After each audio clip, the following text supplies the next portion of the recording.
Hello everyone, it's PWOP, back with a brand new curation of DSPisms. I hope everyone had a good Thanksgiving holiday, and that you're ready for the hardcore gaming season. Speaking of which, what is the opposite of hardcore? Or, let me be more specific, what would a prude like Philip believe is the opposite of hardcore? I still have not gotten a single thermal grenade kill because thermal grenade's terrible.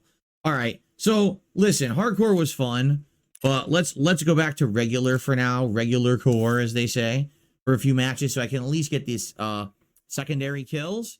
I'm also going to split the part. And as I mentioned earlier, we give thanks last week, and in many homes people gather to watch the big football games, but certainly not in the Burnell home, as these are some of Phil's attempts at an American-style football metaphor. Some people are afraid of creatures with tails, right?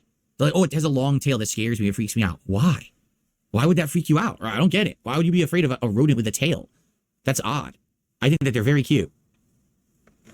All right, ladies and gentlemen, out of nowhere, with a giant, full football field toss, the Statue of Liberty play, the Hail Mary toss, it is Rend who just did a $37 tip. I'm trying to find the $30 animation because I have so many animations to shuffle through now. $37 tip from Rend. He says, how does...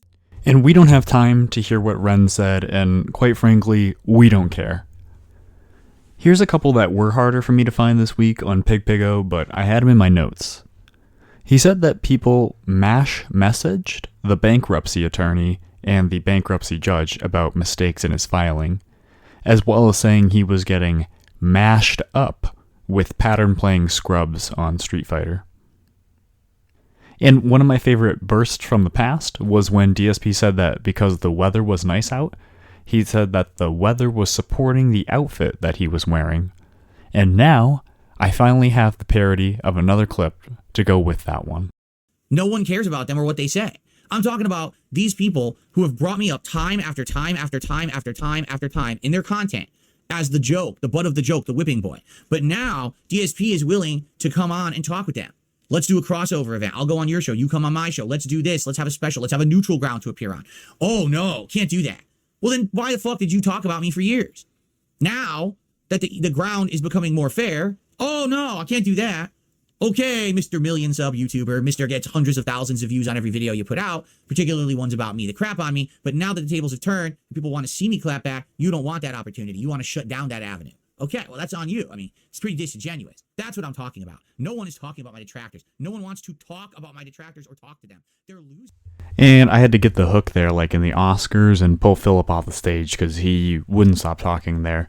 But he did end on talking about how nobody wants to talk about the detractors. So in this next clip, he's going to talk about some detractors and some pretty specific ones in particular. See if you can figure out who they are. From them, but those people are walking, living embarrassments to humanity. But they don't want the camera turned back upon them. Because God forbid that we analyze their lives like they analyze mine, we would have a laugh fucking riot.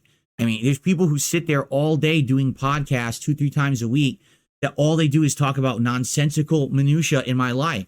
8 hours covering my cat. Yes, that actually happened. All right?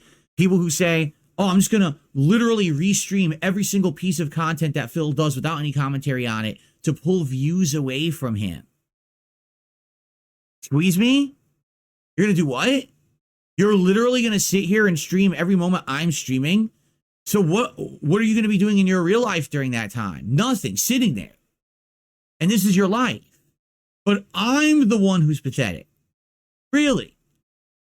Yes, Philip, you are the one who is pathetic. And I'm going to beat the dead horse here, because he got upset about Steve doing a deep dive on his cat, and he calls that nonsensical minutia. Excuse me? Steve has some long-form style videos on his own journey with his back that have nothing to do with Philip, and I'd highly recommend those. And speaking of that dead horse, DSP has been having some problems with horses in his content. Explaining this to his fans, he was trying to talk about Boogie and why it's so difficult to have him on for an interview, and he chose this metaphor. that, and I have all the stuff. I don't know if we're gonna get to it today again. You know, we're going long term here. Every day I say I'm gonna get to it and we're gonna talk about it, and we never do, right? So we'll see. Let's see what happens. But basically, the way I see it is, I think eventually I will get back to interviews when I feel like it. I just don't feel like it right now. I'd much rather focus on my own shit than trying to wrangle people, because that's what it feels like. It feels like I'm in Red Dead Redemption, I got a lasso, and I'm trying to wrangle the wild horse and then tame it to get it to come to do a fucking interview, and it shouldn't be like that. Like, really, it shouldn't be like that. Chat, I already know what you guys are going to say.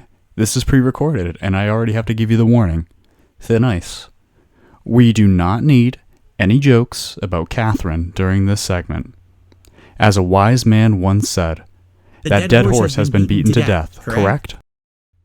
Stick in there, Raiders. There's a couple left. We're on the home stretch here, because what episode of this would be complete without a mini stroke from the guy?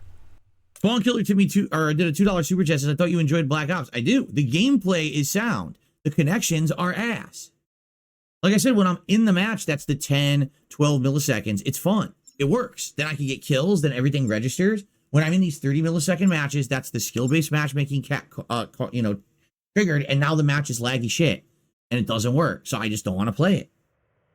So I just got to keep quitting until they fucking give me a match that's not laggy. Now we're at 34 milliseconds, even worse. It's going to be just as laggy. Watch. And once again, we will end our fun this week with some philosophy. Last week, he fumbled on the glass is half full, so let's try something even easier for him. Philip, what do we do when life gives us lemons? Ugh.